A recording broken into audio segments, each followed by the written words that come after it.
William K. Stewart, F.E. Patzak, Sherlock Holmes and the Christmas Spirit, The New Adventures, Episode 9, based on characters created by Sir Arthur Conan Doyle. Narrated by Sam Kusi. It was the third Sunday of Advent, 1883. Holmes and I were reminiscing about last year's Christmas when a well-heeled gentleman knocked at our door on Baker Street, seeking help. His name was Jacob Marley, a local businessman who operated a counting house with his partner in the city of London. By his appearance, they seemed to be making good profits. Sitting across from us, Marley exuded cold-heartedness and emotional frigidity, not uncommon traits for a usurer. I must admit I encountered our new client with a certain degree of prejudice, and so I was not surprised to learn that Marley came to us regarding a threatening letter. An anonymous blackmailer demanded a significant sum of money in exchange for the release of the hostages. "The blackmailer has taken hostages?" Holmes asked, surprised. "In a case like this, in which people are in imminent physical danger, you should definitely consult the police." "I've been there," Marley answered, annoyed. "But I get the feeling Scotland Yard isn't taking the case seriously enough. These people aren't concerned for my safety." "To be clear," Holmes remarked, "I was referring to the safety of the hostages." "Who are they? Relatives? Friends?" "Nonsense," Marley growled. "They're Mars and Mercury." Holmes raised an eyebrow. "And who are they, if I may ask?" "My Great Danes," Marley cried. "My property." I had to suppress the amusement from showing on my face. Someone kidnapped the man's giant, thoroughbred German dogs named after ancient Roman gods. Such grotesquerie only exists in criminology. Holmes was not stirred and calmly remarked, "I see. I assume the ransom exceeds the value of the animals?" "It does," answered Marley. "But Mars and Mercury are my closest confidants. They are invaluable to me." It was difficult to imagine this man feeling genuine affection for other living beings. Then he said, "It would be a most regretful loss, but I could never get over losing my hard-earned money." "So, you're not willing to accept the terms?" Holmes inquired. "By no means," Marley cried. "The chap won't get a single penny out of me." Holmes thought about it for a moment. "Well then," he finally said, "we must put a stop to the blackmailer's game. May I see the letter, Mr. Marley?" Our client handed Holmes the single-page letter. He scanned it before passing it to me. It read the following: "Esteemed Mr. Marley, I have freed Mars and Mercury and placed them in my care. They won't be returned unless you commit to treating them better and pay the penalty of £10,000 sterling within 1 week. Details will follow. Sincerely, the Christmas Spirit." "The Christmas Spirit?" I repeated. "What's that about?" "It's nonsense," Marley grumbled. "I want my dogs, and I want to keep my money. Could you help me, gentlemen?" Holmes did not need to consider it long. "Certainly, Mr. Marley," he answered. "But you must know, our services don't exactly come cheap." Marley's face soured. "Cost what it may," he said, "I want to catch this criminal and nail him to the cross." "That seems a trifle extreme," I remarked. Holmes smiled at me. "I'm sure Mr. Marley meant it in the figurative sense. He certainly does not intend to spoil the peace of Christmas with an actual crucifixion." "Humbug," Marley growled. "I can do with all this Christmas nonsense, but not without my money." "You've already made that abundantly clear," Holmes pronounced. "Then I trust you will heed my wishes," Marley said, and gave me a suspicious look. "So what next?" Holmes stood up from his chair. "We have no further questions for today," he said. "Tomorrow, we will meet you at your office. In the meantime, I will perform a criminological examination of the letter." Marley also got up and reached out his hand to Holmes. "If you must, Mr. Holmes," he said, "I'll be there from 7:30 on. I hope you're worth the price." With these words, and the silent nod in my direction, Mr. Marley left us. Once we were alone again, Holmes asked, "Now, Watson, what do you notice about the threatening letter?" I took another glance at the letter. There is nothing special about the letter itself. It is written on plain, unadorned paper with regular black ink. Nothing about it reads as being very expensive. "And the handwriting?" Holmes continued. I looked at the letter again. "Rounded and sweeping," I attested. "Quite elegant. There are, however, 2 spelling errors that somewhat dampen the overall impression." "That's right," Holmes confirmed. "We're looking for a poorly educated blackmailer with a penchant for beauty. On the outside, the letter is polite. Its content, though, is very direct and imperious. What's more, the blackmailer who claims to be concerned about the welfare of Marley's dogs addresses them by their names." It was immediately clear to me what Holmes was getting at. That means, I quickly added, that the perpetrator is no stranger, but someone connected to Marley. He knows about him. "It has to be so," Holmes confirmed. "At the same time, I doubt that the dog's welfare is really at the heart of the matter. With this much money at stake, they are at best a means to an end, or simply a red herring. I don't believe we're looking for an animal rights activist, but indeed someone with a personal, financial interest in the matter." I acknowledged Holmes' observations with an audible sigh. "That means we're looking for a needle in a haystack," I said. "As a loan provider, Marley must have bankrupted hundreds of people, all of which have a motive and could be suspects. We must narrow the search." Holmes thought about what I had said, tapping his chin. Then he turned to me and wondered. "The blackmailer calls himself the Christmas spirit. What's all that about?" "Perhaps it's just a joke," I mused hesitantly. Holmes shook his head. No, he said intently. "He calls himself that to express some sort of sentiment or even mission." "A religious fanatic, perhaps," I suggested. Again, Holmes refuted. If that were the case, he would have undoubtedly referred to the Lord directly, he determined. But Christmas? What do we associate with it? "The Messiah's birth," I blurted out. Holmes did not think long before continuing. "Jesus' birth has begun to take a back seat lately. Christmas is becoming increasingly profane and commercialized. More victuals are served than can be consumed. Each year, more and more gifts appear under the tree, more than anyone needs, and each year they need to become increasingly expensive. Quantity over quality. The celebration is beginning to stand for consumerism and commercialism, for prosperity and possessions, and the public display thereof. That may be the case for the more affluent members of society," I interjected, almost in passing. "For the many poor inhabitants of London, Christmas is also a time of hardship." Holmes's pointer finger shot into the air. "That's it," he cried. "Excellent, Watson. It's the discrepancy the spirit is concerned about. Doesn't the letter say that he would fine Marley? Not for his dogs, of course, but for his excessive wealth. It's about rebalancing the scale." "That may be the case," I countered, "but before we go looking for a Yuletide Robin Hood, we should remember that we're dealing with abduction and blackmail. Don't get me wrong, I harbour little sympathy for Mr. Marley's exploitative business practices, but we've made a commitment to our client." "Certainly," answered Holmes.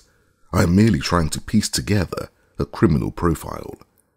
And as I see it, the perpetrator, the spirit, would rather have Christmas stand for a more just society, charity, brotherly love, and generosity. Now, if that means he will redistribute the £10,000 for the common good or gift it to himself as his own personal Boxing Day present, remains to be seen. The next morning we headed to Marley's office and arrived there shortly before 8 o'clock. Although it was located at a very noble London address, the interior was sparse and austere. There was no indication of Christmas being around the corner. Marley and his companion were clearly uninterested in pageantry, which made me wonder to what end the two men earned, saved, and accrued their riches. The aforementioned partner, a certain Mr. Scrooge, was on a business trip in Scotland, not expected to return until the following week. Marley was feeling the pressure of the mounting workload, especially since Mr. Cratchit, their only employee, did not come to work that day. "Some rotten work ethic," he grumbled. "That Cratchit is always prioritizing the wrong things. And I think I pay him 15 shillings per week." The salary would suggest that Cratchit was only working part-time, but of course, that was not the case.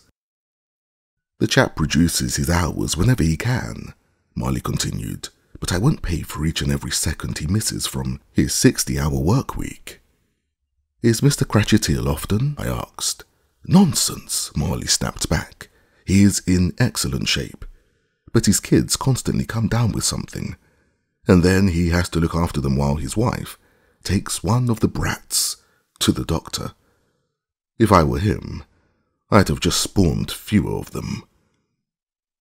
I took a deep breath in preparation to respond, but Holmes was quicker. "What kind of work does Mr. Cratchit do for you?" he inquired. "He is our secretary, clerk, bookkeeper," Marley explained. "A quite capable man with lots of potential, but his family is holding him back." "I see," said Holmes. "We will pay Mr. Cratchit a visit to question him after we are finished here." "Do you suspect him?" Marley wanted to know with a blank expression. Holmes shook his head. "At the moment," he answered, "we aren't suspecting anyone in particular, though it may help to take a look at your client list. Cratchit could provide us with it. Isn't that so?" "Certainly," Marley confirmed and handed Holmes a folder. "In anticipation of your request, I instructed Cratchit to spend the night collecting all documents pertaining to the past 6 months." "This is very forthcoming," Holmes said gratefully, and passed the papers to me. "Dr. Watson will study them and pick out any suspicious names." "Of course I will," I mumbled to myself. "We will also want to know whether Cratchit noticed something suspicious himself," Holmes continued. Marley furrowed his brow. "It's plausible to think that the perpetrator could be among our clients," he mused.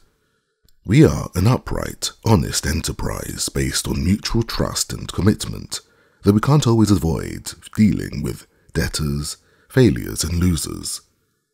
In those cases, we have no other option but to collect on possessions that serve as securities, or have the court impose prison sentences. Predicaments such as these have upset some of our clients in the past." Marley spoke straight from his heart of stone. His misanthropy sent chills down my spine. Once again, Holmes prevented me from giving the fine gentleman a piece of my mind. "Very well," he said, resting his hand on my shoulder to calm me. "We will investigate any leads that may arise while we wait for the blackmailer's next message. It may offer us some more clues and provide us with further instructions. Until then, Dr. Watson and I will pay Mr. Cratchit a visit at his home." We said goodbye to Marley and told him we would return later that morning. Then we made our way to Whitechapel, where the Cratchit family lived in poor conditions. At first, Cratchit believed we had been sent by Marley to check whether his absence from work was warranted. Apparently this sort of thing happened on occasion. He calmed quickly once we convinced him that we were there for a different reason. "You're interested in the threatening letter that Marley received?" Cratchit asked, relieved. "And in the abducted dogs," Holmes added. Those poor animals are better off anywhere but with Marley, Cratchit explained. But as you can see, it is my family and I that, despite all the hard work, live a dog's life. But I'm thankful I have a job. Why work for Marley and Scrooge for a starvation wage? Holmes wanted to know. As a skilled and hard-working clerk, you must be able to find a job elsewhere. Cratchit laughed bitterly. It's not that simple, he replied. I'm indebted to my employer. Part of my salary goes to paying off a loan I took out several years ago to feed my family. That is outrageous, escaped my lips. You mean to say that you're engaged in some sort of debt bondage? That is highly improper. Cratchit shook his head resignedly. It's legal, he countered. Besides, I have no other choice. It's the only way I can repay my debts while scraping by. I glanced around the small flat. Shabby furniture, mouldy walls. It appeared as though all three children slept in one room that doubled as the kitchen. The parents had a small adjacent chamber that was hardly large enough for their makeshift bed. An embroidery on the wall that read, "My home is my castle," with the last two letters mistakenly inverted, seemed ironic to me. And yet, amid the hardship, one could sense the great effort placed in creating a festive spirit. Mistletoes and firs adorned the flat. In one corner, there even stood a twiggy Christmas tree decorated with straw angels, 2 glass balls, and 4 candles that appeared to have been reused. "Mr. Cratchit," Holmes began, "we do not wish to disturb you long. As you know, we are looking for Mr. Marley's blackmailer. That begs the question, does your employer have any enemies?" Cratchit burst out laughing. "He certainly doesn't have any friends," he answered, "apart from Mr. Scrooge, of course. Moneymongers do not tend to be very popular. First, their clients think they'll be saved by a loan, but then they discover that they can't make the payments, and the debt just accrues. The inevitable consequence is loss of all possessions, complete ruin, occasionally homelessness, misery, illness, death. This is the usurer's business model. Mr. Marley has hundreds of foes in London, but it's unlikely that any of them would be in the position to come up with a blackmailing scheme." "So you suspect the perpetrator to come from some other corner?" I inquired. "To be honest," Cratchit explained, "I find it hard to think about it at all. My youngest son is very ill. My wife is about to return from the doctor any minute now, and then we must think about how to pay for the medicine. I'm sorry, but you have to find the culprit yourself." "Naturally," Holmes said, "and we certainly will. I do not wish to burden you, Mr. Cratchit. We will leave you now. Please excuse the disturbance." "Quite all right," Cratchit reassured. "I'm sorry I couldn't be of much help." Holmes walked to the door, but stopped just short of it. He turned around and added, "Please send our regards to Mrs. Cratchit. We wish your son a swift recovery, and you all a Merry Christmas, despite your financial woes. By the way, does your wife also work?" "She used to be a seamstress in a small tailor shop," Cratchit answered. "My wife learned how to sew in Southern Ireland, where she's from, but the tailor shop closed last year. Lately, she has earned some extra money sitting Mr. Marley's dogs. But that's history now, too. We're just out of luck." Holmes nodded compassionately. "Be that as it may, I wish you all the best," he said as he opened the door. "Dr. Watson, we must go. We still have lots to do." I followed Holmes' instruction and walked through the door, above which hung a twiggy mistletoe. On the ride back to Marley's office, I was still filled with outrage. "It's not right how Marley treats Cratchit," I declared. "It's disgraceful and inhumane. We are at the tail end of the 19th century, after all, not the Middle Ages." "Yes," replied Holmes, But you had said yourself that we must focus on the assignment and remain committed to our client. Or is that no longer the case? I took a moment to think. Perhaps my standpoint never was correct, I answered. Perhaps we should have never accepted the case. That would have been an option, Holmes remarked. But what would that have changed? Nothing, I had to concede after some brief consideration. But at least we wouldn't have become Marley's henchmen. Holmes shook his head. We are not that, he explained. We are merely trying to solve a criminal case as consulting detectives, which give us ample space to exercise our personal morals. But to do so, my dear Watson, you must keep a cool head and stay focused. You struggled to do so this morning, causing you to miss some important clues. What clues? I asked, perplexed. Holmes smiled. You see, he said, just as I said. Our client had already been waiting for us impatiently when we arrived back at the office of Marley and Scrooge. The awaited second letter had arrived. It's about time, gentlemen, Marley cried as we entered. The blackmailer sent another letter. Here it is. He handed Holmes the letter, and we began to read it together. Esteemed Mr. Marley, it read, I hope you have secured the £10,000. The handoff will take place this afternoon. Put the money inside a jute sack and bring it to St. Mary Moorfields Church. There you will encounter a nativity scene beside the altar.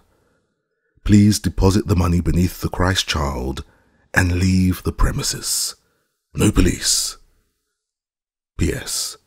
I heard you contracted the help of Sherlock Holmes.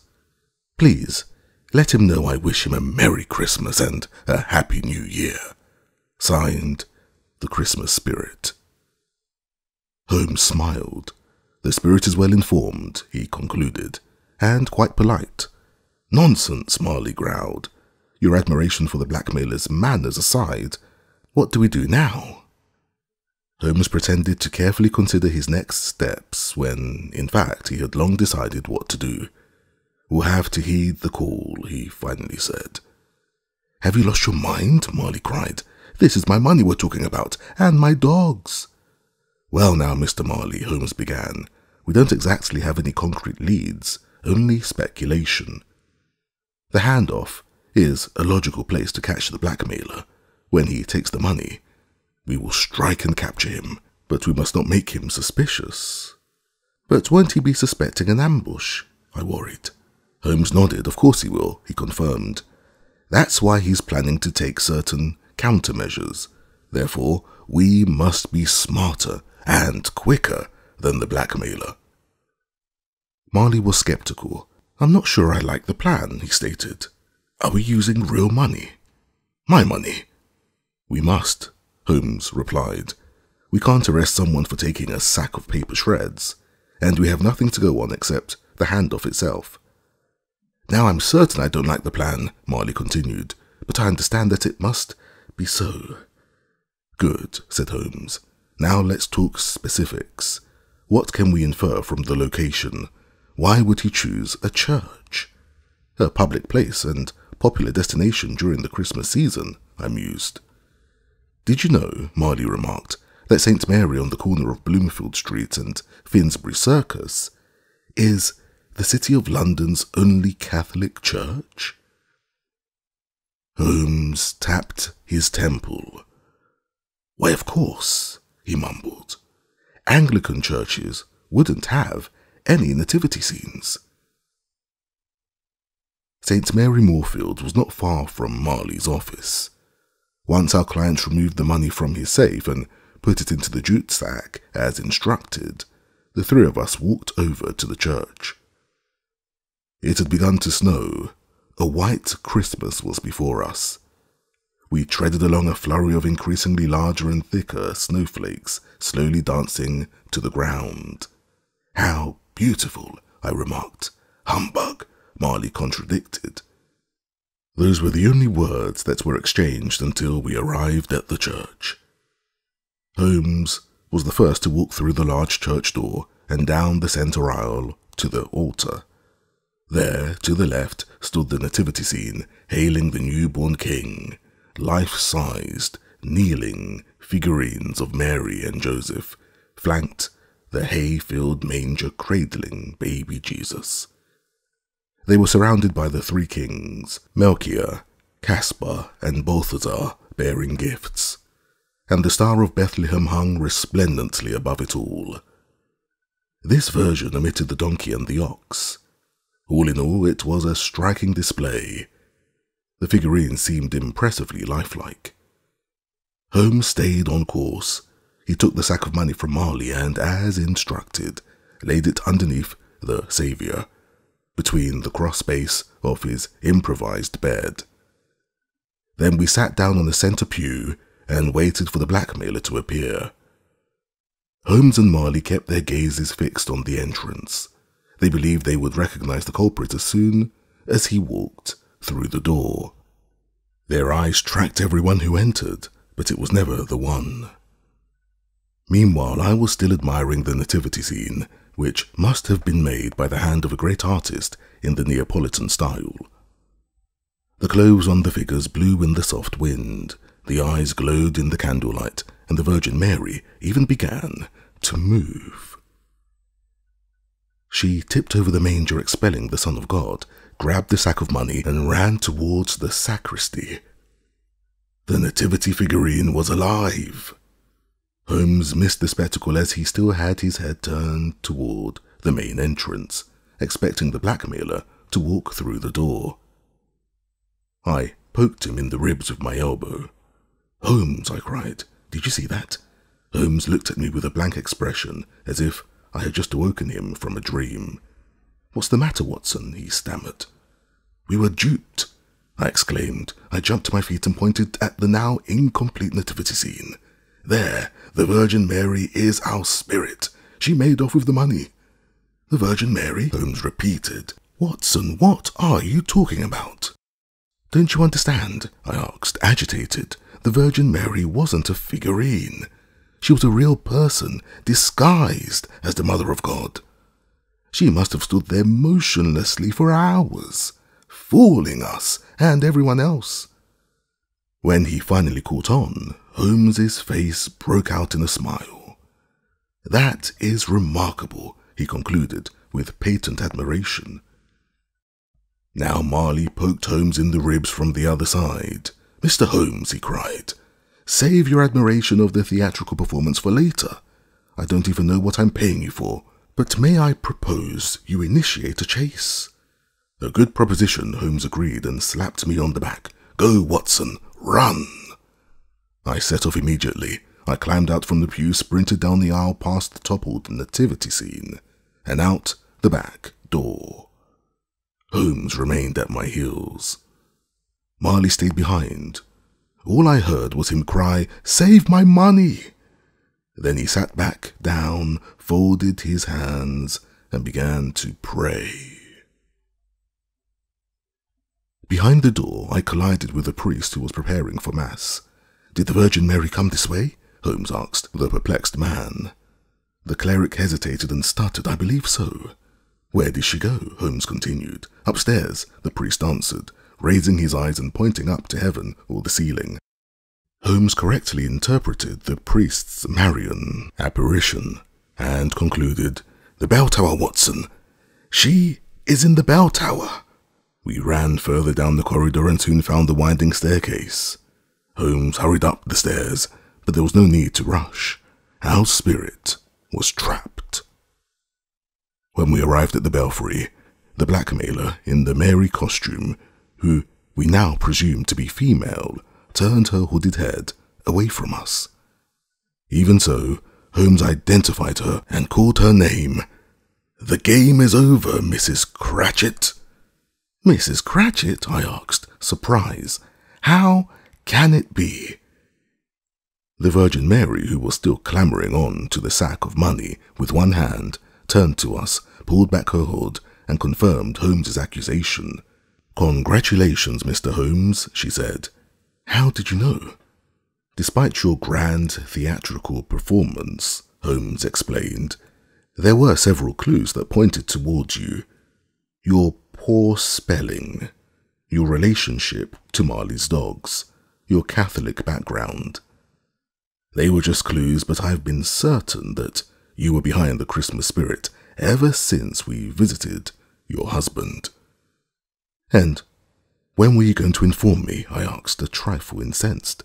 My dear Watson, Holmes instructed, I told you to focus on the clues and not to become distracted. That's what sets a good detective apart. A good detective? I repeated, raising my voice. And what am I? Father Christmas? Mrs. Cratchit interrupted our little experiment, though. Stop it, she ordered. It isn't over yet. She walked to the wooden wing door that led outside and pushed it open. The abyss lay before her. There was no way she could survive a fall. Mrs. Cratchit, I cried, don't do it! But she took a step towards the open arch and lifted one foot into the air in an almost teasing way. It seemed she was about to jump at any moment. Please, Mrs. Cratchit, I begged. It's no solution. I don't agree, she countered. Do you believe in the immortality of the soul, Dr. Watson? The kingdom of heaven belongs to the poor, doesn't it? I hesitated. I believe, I finally said, that every human soul has a responsibility in this world. You are responsible for your family. You cannot abandon them. I am aware of that, Mrs. Cratchit answered and began to laugh. Then she opened the sack, turned it upside down, and shook it, releasing the money into the air. Hundreds of banknotes danced in the wind like giant snowflakes and slowly fell to the ground on Finsbury Circus. The first passers-by noticed the spectacle. A miracle! It's snowing money, one of them called as he tried to pick bills out of the air. Others peeled the money off the snowy street. People came running, street children flocked in, homeless people, labourers and employees, while the upper crust just turned up their noses. Within a few minutes, £10,000 had been distributed among the people, redistributed from the pocket of a man who loans out money to the pockets of those less fortunate. It was actually £9,000. Mrs. Cratchit kept a bundle of £1,000 in her hand. When Holmes spotted it, he said, "We must return Mr. Marley's property." He then took the bundle out of her hand, plucked out a £10 note, and handed the rest back to Mrs. Cratchit, with the words, "That'll do.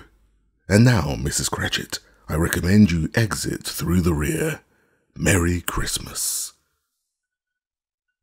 In the meantime, Marley had unsuccessfully tried to stop the crowd from collecting his money off the street.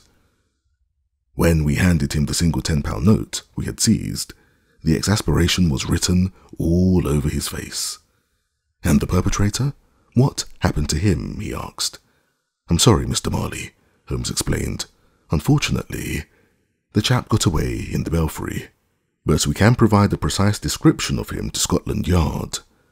An elderly man, overweight, white hair and a long beard, red clothing trimmed with white fur, and a Scandinavian accent. I'm sure the police will find him soon. He is not a natural spirit, after all." 6 days later, on the 4th Sunday of Advent, a messenger delivered a letter from Mr. and Mrs. Cratchit. They thanked us for everything and apologized for the inconveniences. They also disclosed the location of the 2 dogs. Mrs. Cratchit had sent them to her Irish uncle's farm to provide the large Great Danes a better life in the countryside. "This case," I said to Holmes, "will forever remain a stain on your impeccable record. The perpetrator, the money, the dogs, they're all gone. You've rarely had such poor press. Do you really intend to weigh a professional record against human lives?" asked Holmes. "That isn't like you." "With all due respect," I contradicted, "it isn't like me, but it is like you." "My dear Watson," Holmes began with visible enjoyment, A wise man recently told me that every human soul has a responsibility on this earth. My responsibility may be to solve criminal cases, but no one can oblige me to share the results of my investigations with the world. I understand, I answered, and a good friend of mine recently told me that there is always room to exercise personal morals within criminal investigations. I am pleased that we could put this into practice and confirm its applicability so soon. Well, Holmes said as he poured us both a glass of cognac, then we agree to a Merry Christmas. May we remain unemployed for the next several days. Don't take this the wrong way, Holmes, I contradicted as I raised my glass. But may we remain unemployed for the next 12 months to a happy new year. The end. This has been Sherlock Holmes and the Christmas Spirit, The New Adventures, Episode 9, by William K. Stewart and F. E. Patzak, narrated by Sam Kusi.